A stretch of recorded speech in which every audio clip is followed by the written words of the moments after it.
Good evening. My name is Henry Cavill and I play Geralt of Rivia in Netflix's new series, The Witcher.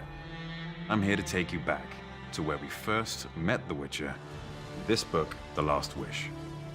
Let's begin, shall we? As usual, cats and children noticed him first. A striped tomcat sleeping on a sun-warmed stack of wood shuddered, raised his round head, pulled back his ears, hissed, and bolted off into the nettles. 3-year-old Dragomir, Fisherman Trigla's son, who was sitting on the hut's threshold, doing his best to make dirtier an already dirty shirt, started to scream as he fixed his tearful eyes on the passing rider. The Witcher rode slowly, without trying to overtake the hay cart obstructing the road. A laden donkey trotted behind him, stretching its neck and constantly pulling the cord tied to the Witcher's pommel tight. In addition to the usual bags, the long-eared animal was lugging a large shape, wrapped in a saddlecloth on its back. The gray-white flanks of the ass were covered with black streaks of dried blood. The stranger was not old, but his hair was almost entirely white. Beneath his coat, he wore a worn leather jerkin laced up at the neck and shoulders. As he took off his coat, those around him noticed that he carried a sword. Not something unusual in itself. Nearly every man in Wizim carried a weapon, but no one carried a sword strapped to his back as if it were a bow or a quiver. The stranger did not sit at the table with the few other guests. He remained standing at the counter, piercing the innkeeper with his gaze. He drew from the tankard. "We'll give you a hand," the pockmarked man hissed.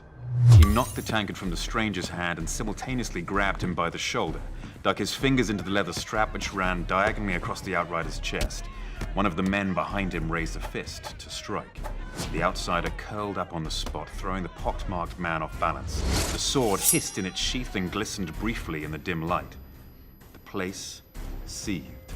There was a scream, and one of the few remaining customers tumbled towards the exit. A chair fell with a crash, and earthenware smacked hollowly against the floor. The innkeeper, his lips trembling, looked at the horribly slashed face of the pocked man, who, clinging with his fingers to the edge of the counter, was slowly sinking from sight. The other two were lying on the floor, one motionless, the other writhing and convulsing in a dark, spreading puddle. A woman's hysterical scream vibrated in the air, piercing the ears as the innkeeper shuddered, caught his breath, and vomited. The stranger retreated toward the wall, tense and alert. He held the sword in both hands, sweeping the blade through the air. No one moved. Terror, like cold mud, was clear on their faces, paralyzing limbs and blocking throats. 3 guards rushed into the tavern with thuds and clangs. They must have been close by. They had truncheons wound with leather straps at the ready, but at the sight of the corpses, drew their swords. The Rivian pressed his back against the wall, and with his left hand, pulled a dagger from his boot. "Throw that down," one of the guards yelled with a trembling voice. "Throw that down, you thug, you're coming with us." A second guard kicked aside the table between himself and the Rivian. "Go get the men, Tresca," he shouted to the third guard, who had stayed closer to the door. "No need," said the stranger, lowering his sword. "I'll come by myself."